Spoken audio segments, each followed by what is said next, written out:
السلام عليكم ورحمة الله وبركاته. الله أكبر الله أكبر الله أكبر الله أكبر. أشهد أن لا إله إلا الله.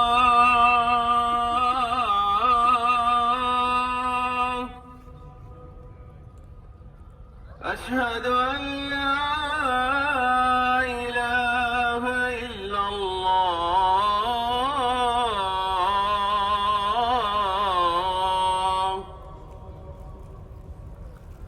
أشهد أن محمدًا رسول الله.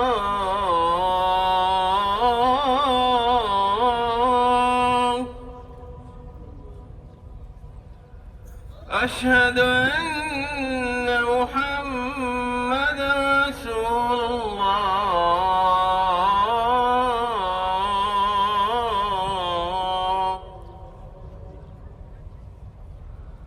حي على الصلاة.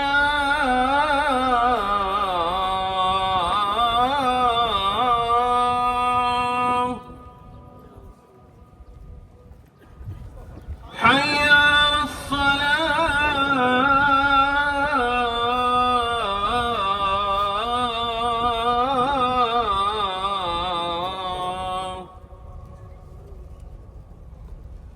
حي على الفلاح.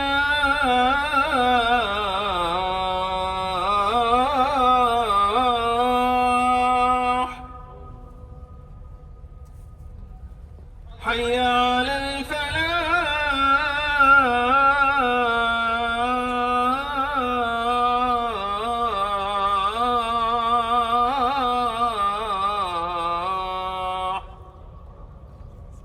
الله أكبر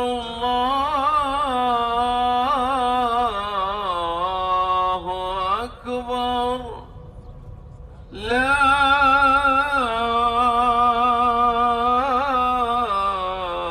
إله إلا الله. الحمد لله. الحمد لله ذي العطاء والإنعام والجود والإحسان. شرع لنا صيام شهر رمضان وجعله موسما لنزول الرحمات والغفران، ويدعى أهل الصيام يوم القيامة من باب الريان. نحمده ونشكره على أن بلغنا أواخر رمضان، وأشهد أن لا إله إلا الله وحده لا شريك له، وأحمد وصام. صلى الله وسلم وبارك عليه وعلى آله وأصحابه البررة الكرام والتابعين ومن تبعهم بإحسان إلى يوم التمام. أما بعد، فأوصيكم أيها الناس ونفسي بتقوى الله. فاتقوا الله وجدوا في الطلب وبادروا بالعمل، فإن الدنيا لا يدوم نعيمها ولا تؤمن فجائعها. غرور حائل وسناد مائل. فاغتنموا أعماركم في صالح الأعمال، فما أسرع ما تمضي الليالي والأيام، وما أعجل ما تتصرم الشهور والأعوام. والفرص تفوت والأجل موقوت، والإقامة محدودة والأيام معدودة، وكل شيء بأجل مسمى. وتزودوا فإن خير الزاد التقوى. معاشر المؤمنين، ها قد شارف رمضان على الارتحال. ها قد شارف رمضان على الارتحال وقرب من الزوال، وأذن بساعة الانتقال. فما أسرع خطاه وما أقصر مداه. بالأمس استقبلناه بفرح واشتياق، وها نحن نودعه بدموع تملأ المآق. فيا من كنتم في سباق قد دنا موعد الفراق. فمن كان محسنا فيما مضى فليحسن فيما بقي، ومن كان مقصرا فالتوبة بابها مفتوح، وفضل الله على عباده ممنوح. فليسارع إلى الطاعات وليسابق إلى القربات، فالأعمال بالخواتيم، والعبرة بكمال النهايات لا بنقص البدايات. والسعيد من كتبه الله في عداد المقبولين قبل أن يغلق الباب ويرفع الكتاب، فتصيبه نفحة من تلك النفحات وينجو من النار وما فيها من اللفحات. فيا باغي الخير أقبل، فيا باغي الخير أقبل، ويا باغي الشر أقصر، فإن لله عتقاء من النار، وذلك في كل ليلة. فما أشد الحسرة على من أدرك رمضان ولم يغفر له. فعن أبي هريرة رضي الله عنه قال: قال رسول الله صلى الله عليه وسلم: ورغم أنف رجل دخل عليه رمضان ثم انسلخ قبل أن يغفر له. رواه الترمذي. وقال مالك بن دينار رحمه الله: إن العبد إذا انقضى رمضان ولم يغفر له فماذا يرجو بعده؟ عباد الله، راقبوا قلوبكم وتفقدوها في ختام رمضان، فإن وجدتم فيها حنينا للطاعة فاحمدوا الله، فإنها علامة القبول. وإن وجدتم فيها فتورا وغفلة فاحزنوا على أنفسكم وابكوا عليها، وحاسبوا أنفسكم قبل أن تحاسبوا. لقد أدرك السلف الصالح عظمة رمضان، فكانوا يفرحون للقائه ويبكون لفراقه ويخافون ألا يقبل منهم. قال تعالى: والذين يؤتون ما آتوا وقلوبهم وجلة أنهم إلى ربهم راجعون. فلله در أقوام أعيادهم قبول الأعمال، فلله در أقوام أعيادهم قبول الأعمال، ومرادهم أشرف الآمال، وأحوالهم تجري على كمال. قال علي بن أبي طالب رضي الله عنه: كونوا لقبول العمل أشد هما منكم بالعمل، ألم تسمعوا الله يقول: إنما يتقبل الله من المتقين. ألا واعلموا رحمكم الله أن من أمارات قبول العمل الصالح إيقاع الحسنة بعد الحسنة والمداومة على الطاعة، فإن الثبات على العبادة من سمات الأوابين وصفات المنيبين. فإذا آذن الموسم بالرحيل وبات يعد أيامه ويقوض خيامه ثبتوا على العهد ووفوا بالوعد. وهذا هو حال المؤمن، وهذا هو حال المؤمن كلما فرغ من عبادة أعقبها بأخرى امتثالا لأمر ربه، فإذا فرغت فانصب. فالعبد ليس له منتهى من صالح العمل إلا بحلول الأجل. قال عز وجل: واعبد ربك حتى يأتيك اليقين.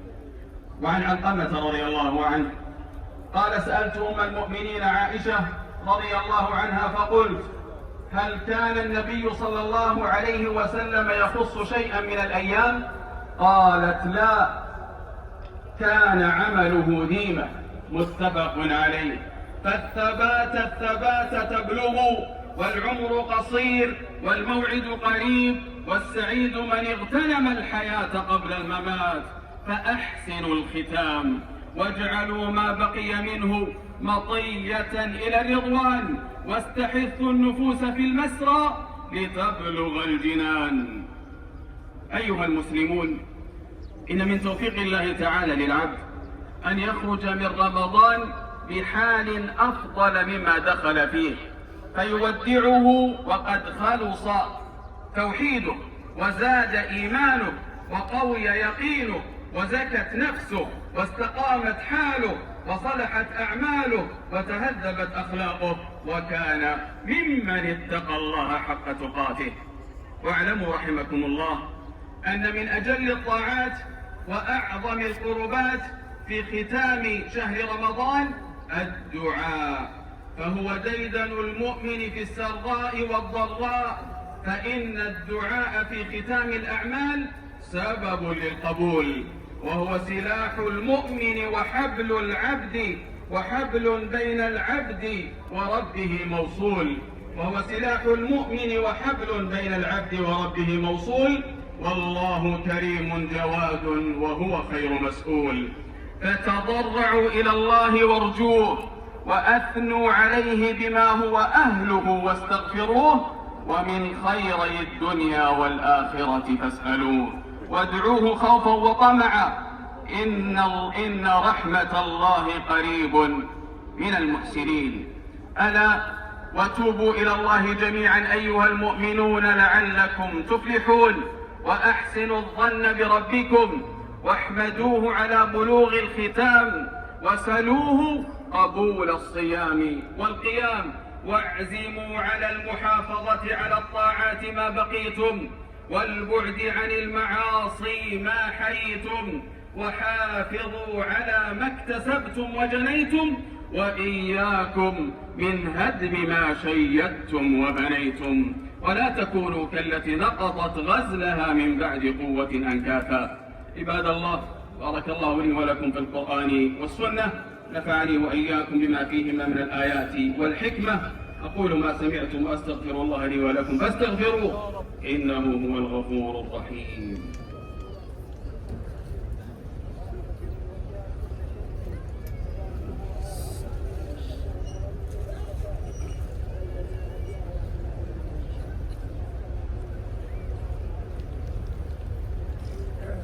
الحمد لله الذي سهل لعباده المتقين سبل الهدى، وأتم عليهم النعم في الآخرة والأولى، وأكرم بمواسم الطاعات من يخشى. وأشهد أن لا إله إلا الله وحده لا شريك له شهادة يفرح بها من تزكى، وأشهد أن محمدا عبده المصطفى ورسوله الذي لا ينطق عن الهوى، صلى الله وسلم وبارك عليه وعلى آله وصحبه أولي الفضل والنهى والتابعين ومن تبعهم بإحسان إلى يوم المنتهى. أما بعد، أيها المسلمون، إن من تمام التوفيق والشكر ومن أعظم ما يختم به هذا الشهر أداء زكاة الفطر التي جعلها الله طهرة للصائمين وطعمة للمساكين وقربة لرب العالمين. فعن ابن عمر رضي الله عنهما أن رسول الله صلى الله عليه وسلم فرض زكاة الفطر من رمضان على كل نفس من المسلمين، رواه مسلم، وهي واجبة على القادر عن نفسه وعمن يعول، ويبدأ وقتها من غروب شمس آخر يوم من رمضان وينتهي بصلاة العيد. فعن ابن عباس رضي الله عنهما قال: من أداها قبل الصلاة فهي زكاة مقبولة، ومن أداها بعد الصلاة فهي صدقة من الصدقات، رواه أبو داود. ويجوز إخراجها قبل ذلك بيوم أو يومين، ومقدارها صاع من طعام من غالب قوت البلد. فعن أبي سعيد الخدري رضي الله عنه قال: كنا نخرج زكاة الفطر صاعا من طعام، أو صاعا من شعير، أو صاعا من تمر، أو صاعا من أقط، أو صاعا من زبيب، متفق عليه. فطيبوا بها نفسا وأخرجوها كاملة غير منقوصة، واختاروا أطيبها وأنفسها وأنفعها للفقراء. أيها المؤمنون، ويشرع التكبير ليلة العيد وصبيحته تعظيما لله وشكرا له على هدايته وتوفيقه. قال الله سبحانه: ولتكملوا العدة ولتكبروا الله على ما هداكم ولعلكم تشكرون. واعلموا يا عباد الله أن صلاة العيد من شعائر الدين، فأدوها مع المسلمين، واخرجوا إليها متطيبين متجملين، ولأولادكم ونسائكم مصطحبين. ويسن الأكل يوم الفطر قبل الخروج لصلاة العيد. فعن أنس فعن أنس بن مالك رضي الله عنه قال: كان رسول الله صلى الله عليه وسلم لا يغدو يوم الفطر حتى يأكل تمرات ويأكلهن وترا. رواه البخاري. فاسأل الله القبول وحسن الختام وأظهر السرور في العيد. فللصائم فرحتان: فرحة حين يفطر وفرحة حين يلقى ربه الرحمن. وأتبع رمضان بصوم 6 من شوال، فذلك صيام الدهر كما أخبر سيد الأنام. فعن أبي أيوب الأنصاري رضي الله عنه أن رسول الله صلى الله عليه وسلم قال: من صام رمضان ثم أتبعه 6 من شوال كان كصيام الدهر. رواه مسلم. أيها المودعون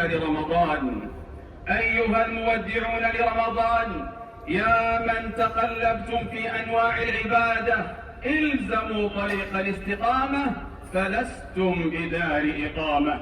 واعلموا أنه بهذا العمر اليسير يشترى الخلود في الجنان والبقاء الذي لا ينقطع بوعد الرحمن. ومن فرط في حياته باء بالخسران. فعلى العاقل أن يعرف قدر عمره وأن ينظر لنفسه في أمره. فالسعيد من عمر وقته باستصلاح آخرته. وما أوتيتم من شيء فمتاع الحياة الدنيا وزينتها وما عند الله خير وأبقى. عباد الله، ألا وصلوا وسلموا على خير البرية وأفضل البشرية كما أمركم الله بذلك في كتابه العزيز، فقال: إن الله وملائكته يصلون على النبي يا أيها الذين آمنوا صلوا عليه وسلموا تسليما. فاللهم صل وسلم وبارك على الرسول الأمين وعلى آله الطيبين الطاهرين وعلى أزواجه أمهات المؤمنين، وارض اللهم عن الخلفاء الأربعة الراشدين وعن الصحابة أجمعين والتابعين ومن تبعهم بإحسان إلى يوم الدين، وعنا معهم بعفوك وجودك وإحسانك يا أكرم الأكرمين. اللهم إنا نسألك حسن الختام، واجعل خير أعمالنا خواتمها وخير أعمالنا أواخرها وخير أيامنا يوم نلقاك وأنت راض عنا، وأدخلنا الجنة بغير حساب ولا عذاب. اللهم أعز الإسلام والمسلمين وانصر عبادك الموحدين واحم حوزة الدين، واجعل هذا البلد آمنا مطمئنا رخاء وسائر بلاد المسلمين. اللهم احفظ ووفق إمامنا وولي أمرنا خادم الحرمين الشريفين الملك سلمان وولي عهده الأمير محمد بن سلمان، ووفقهم لكل ما تحب وترضى، وأجزل لهم الأجر والمثوبة على كل ما يبذلونه للحرمين الشريفين وقاصديهما، وعلى ما يقدمونه في خدمة الإسلام والمسلمين. اللهم واجزي جميع العاملين في خدمة ضيوف الرحمن خير الجزاء. اللهم احفظ وانصر رجال أمننا وجنودنا المرابطين على ثغورنا، وكن لهم عونا ونصيرا ومؤيدا وظهيرا. اللهم فرج هم المهمومين ونفس كرب المكروبين واقض الدين عن المدينين واشف مرضانا ومرضى المسلمين، وارحم اللهم موتانا وموتى المسلمين. اللهم انصر المستضعفين من المسلمين في كل مكان، وفي فلسطين. اللهم انصرهم في فلسطين واجعل لهم من كل هم فرجا ومن كل ضيق مخرجا ومن كل بلاء عافية. اللهم احفظ المسجد الأقصى واجعله شامخا عزيزا إلى يوم الدين. اللهم أعد رمضان علينا أعواما عديدة وأزمنة مديدة ونحن في صحة وعافية وحياة رغيدة يا أرحم الراحمين. ربنا تقبل منا إنك أنت السميع العليم، واغفر لنا إنك أنت الغفور الرحيم، وتب علينا إنك أنت التواب الرحيم. سبحان ربك رب العزة عما يصفون، وسلام على المرسلين، والحمد لله رب العالمين.